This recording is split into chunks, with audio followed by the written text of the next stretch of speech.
Hello friend, आप लोगों को इस वीडियो के द्वारा एक सच्ची कहानी सुनाने जा रहा हूँ कि एक बेटी ने अपने ही मम्मी पापा को कैसे धोखा देती है। तो अब कहानी को शुरू करते हैं। मम्मी पापा 11 बजे की गाड़ी से आ रहे हैं। फोन की घंटी तो सुनी मगर आलस की वजह से रजाई में ही लेटी रही। उसके पति राहुल को आखिर उठना ही पड़ा। दूसरे कमरे में पड़े फोन की घंटी बजती ही जा रही थी। इतनी सुबह कौन हो सकता है जो सोने भी नहीं देता। इसी चिड़चिड़ाहट में उसने फोन उठाया।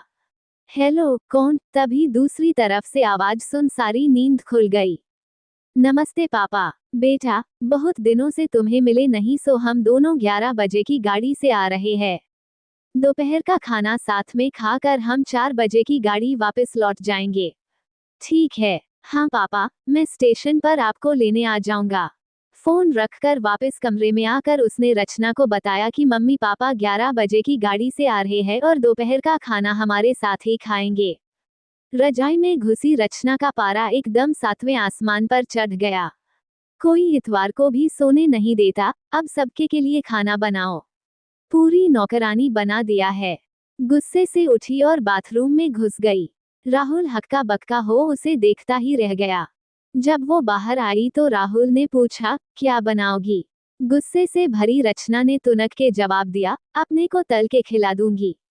राहुल चुप रहा और मुस्कुराता हुआ तैयार होने में लग गया, स्टेशन जो जाना था। थोड़ी देर बाद गुस्सेल रचना को बोलकर वो मम्मी पापा को लेने स्टेशन जा रहा है, वो घर से निकल गया। रचना गुस्से में बड़बड़ाते हुए खाना बना रही थी। दाल सब्जी में नमक मसाले ठीक है या नहीं की परवाह किए बिना बस करछी चलाए जा रही थी। कच्चा पक्का खाना बना बेमन से पराठे तलने लगी तो कोई कच्चा तो कोई जला हुआ। आखिर उसने सब कुछ खत्म किया, नहाने चली गई। नहा के निकली और तैयार हो सोफे पर बैठ मैगजीन के पन्ने पलटने लगी।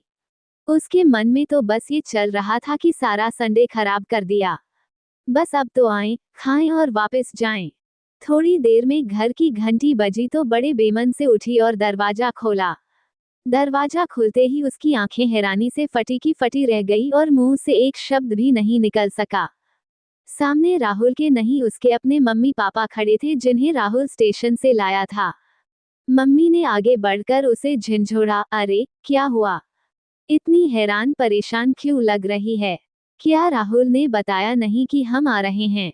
जैसे मानो रचना की नींद टूटी हो। नहीं मम्मी, इन्होंने तो बताया था पर रर। चलो आप अंदर तो आओ। राहुल तो अपनी मुस्कुराहट रोक नहीं पा रहा था। कुछ देर इधर उधर की बातें करने में बीत गया। थोड़ी देर बाद पापा ने कहा, रचना, गप्पे ही मारती रहोगी या कुछ खिलाओगी भी? ये सुन रचना को मानो सांप सूंघ गया हो। क्या करती? बेचारी को अपने हाथों ही से बनाया अधपके और जले हुए खाने को परोसना पड़ा। मम्मी पापा खाना तो खा रहे थे मगर उनकी आंखों में एक प्रश्न था जिसका वो जवाब ढूंढ रहे थे। आखिर इतना स्वादिष्ट खाना बनाने वाली उनकी बेटी आज उन्हें कैसा खाना खिला रही है? रचना बस मुंह नीचे किए बैठी खाना खा रही थी। मम्मी पापा से आंख मिलाने की उसकी हिम्मत नहीं हो पा रही थी। खाना खत्म कर सब ड्राइंग रूम में आ बैठे। राहुल, कुछ काम है, अभी आता हूँ कहकर थोड़ी देर के लिए बाहर निकल गया। राहुल के जाते ही मम्मी, जो बहुत देर से चुप बैठी थी, बोल पड़ी, क्या राहुल ने बताया नहीं था कि हम आ रहे हैं? तो अचानक रचना के मुंह से निकल गया, उसने सिर्फ ये कहा था कि मम्मी पापा लंच पर आ रहे हैं। मैं समझी उसके मम्मी पापा आ रहे हैं। फिर क्या था, रचना की मम्मी को समझते देर नहीं लगी कि ये मामला है।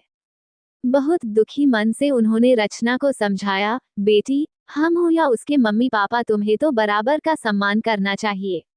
मम्मी पापा क्या, कोई भी घर आए तो खुशी खुशी अपनी हैसियत के मुताबिक उसकी सेवा करो। बेटी, जितना किसी को सम्मान दोगी उतना तुम्हें ही प्यार और इज्जत मिलेगी। जैसे राहुल हमारी इज्जत करता है उसी तरह तुम्हें भी उसके माता पिता और संबंधियों की इज्जत करनी चाहिए। रिश्ता कोई भी हो, हमारा या उसका, कभी फर्क नहीं करना। रचना की आंखों में आंसू आ गए और अपने को शर्मिंदा महसूस कर उसने मम्मी को वचन दिया कि आज के बाद फिर ऐसा कभी नहीं होगा। तो नमस्ते मेरी प्यारी बहन भाइयों और दोस्तों, अगर आप लोगों को इस कहानी में कुछ सीखने को मिला हो तो इसी प्रकार से वीडियो को देखने के लिए हमारे YouTube चैनल को सब्सक्राइबर जरूर कर लेना जी, ताकि मैं जब भी वीडियो अपलोड करूं सबसे पहले आपके पास पहुंचे। आप लोग को हमारे वीडियो देखने के लिए दिल से धन्यवाद करता है जी, धन्यवाद धन्यवाद।